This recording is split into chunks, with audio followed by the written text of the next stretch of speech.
Hello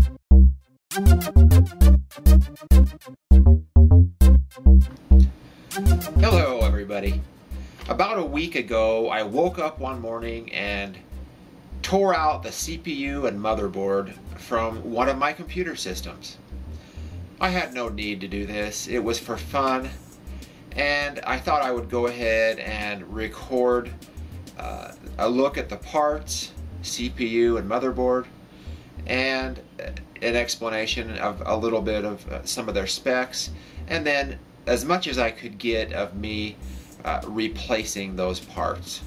So here's a look. Okay, and the CPU I'm going to be using on this is the AMD Phenom II X6 1055T.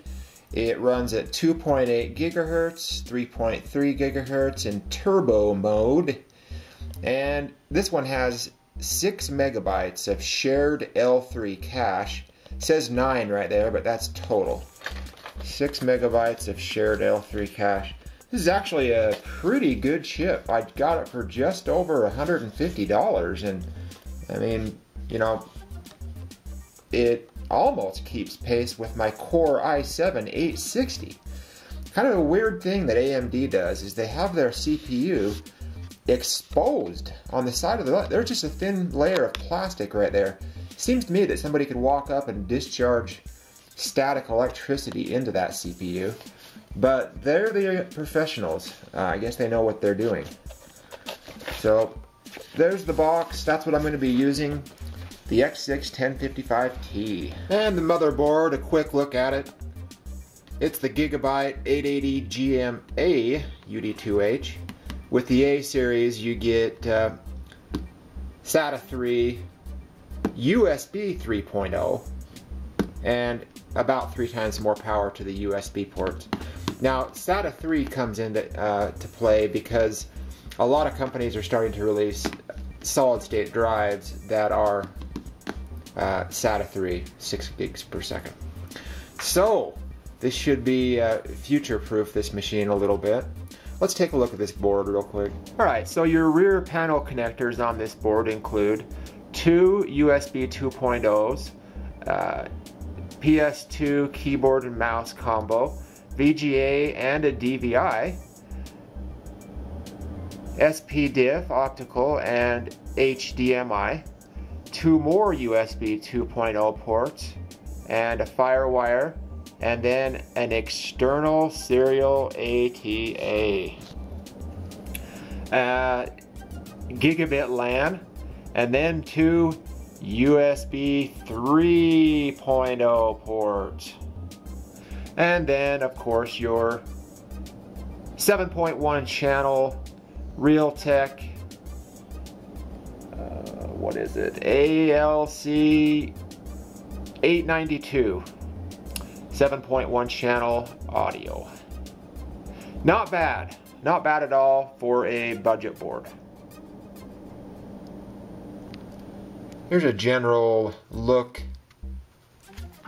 at the board. You have a 8-pin power there.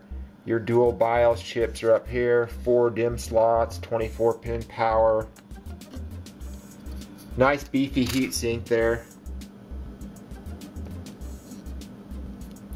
Good looking board all the way around. 5 eSATA or 5 SATA ports there. SATA 3 6 gig per second ports. 1, 2, 3 USB internal ports. PCIe X16. Front panels right here. There is a fan header there, and your CPU fan header there. I would like to have seen more fan headers on this board, that's for sure. But all around, it's not too bad a board at all, especially for just a home machine. In fact, it's a very good board for a home computer. If you just plan on building one, and you know, it's fairly future-proof with SATA 3, USB 3, and it'd be a very, very good choice right now at the time of this video. So there's a general look at the board. Take a look at this beast. Holy crap, holy. It definitely weighs more than the Intel chips I've been using. Very strange to have pins on a CPU after you work with Intels for a while. Alright, so as they always say, there's a little triangle on one corner of your CPU and a little triangle on the socket that nobody can ever seem to get a good shot of, and I'm not going to try either. So you would just lift that up, drop in your CPU,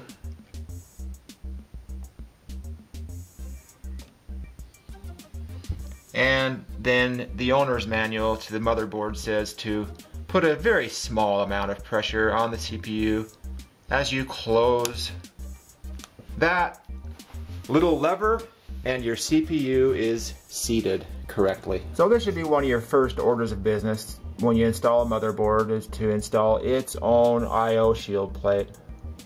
So that's what I've done.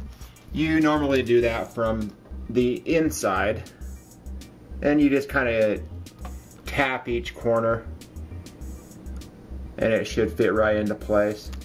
Okay, so now all you have to do is put your motherboard standoffs in there and screw them in, and then slip your motherboard into place. Now if you're going to install a motherboard, you may want some tools, and I'll show you a secret. This little 3-prong thing right here is one of the best tools I've ever gotten. You can start screws in on a motherboard, or when you inevitably drop one, you can pick them up. This is one of the best tools I've ever had. It grasps the screw like that with its 3 prongs. And then you can screw them almost all the way in before you need to finish them off with a screwdriver. Pretty cool. So using my little tool in the hard to reach place here, I just screw it almost all the way in and release it. And then continue that on, especially in the very, very hard to reach spots like these edges. Now for the time being, I'm going to use the stock heatsink and thermal paste because, well, my Freezer 7 Pro, I can't find the AMD stuff that goes with it. There we go. And voila. That is actually installed. Now all you need to do is plug the fan in. Alright, so I've got my front panel connectors, as well as a little speaker, and my USB front panel, and my front panel audio there. So I'm going to go ahead next and move up to the power.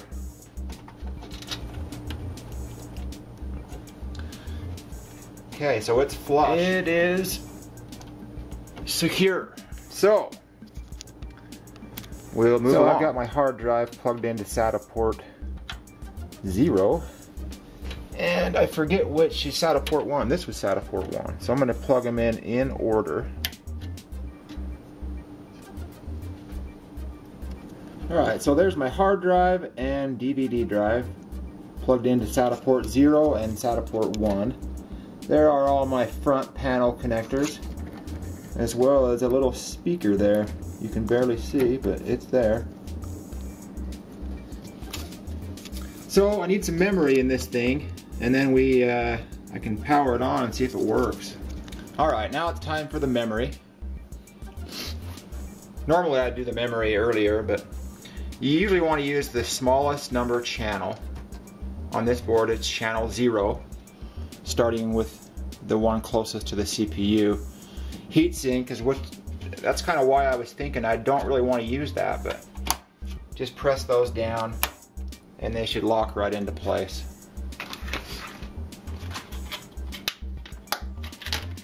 I'll grab the other one real quick and line it up.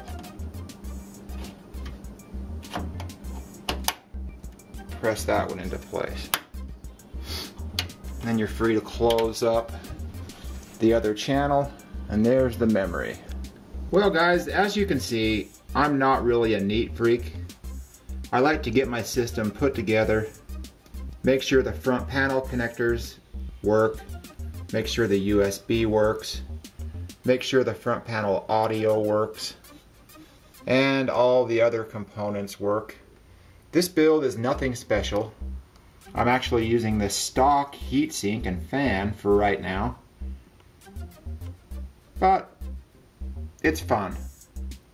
And I'm gonna see if this posts and everything's working, and then I will tidy it up a bit. Okay guys, here we are for the first post, and see if it does post.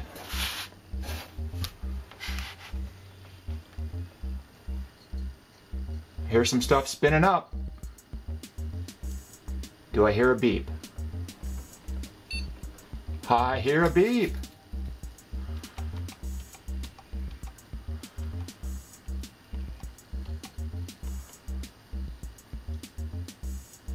Well, well, we have post. Hey, just in case some of you are wondering, you can actually replace your CPU and motherboard, and Windows will detect that and install everything you need to get your monitor working so you can get your drivers installed. I was really surprised. I was planning on reinstalling Windows, but okay, so here we are under full load. It's been going for about a half an hour now. I have not overclocked it.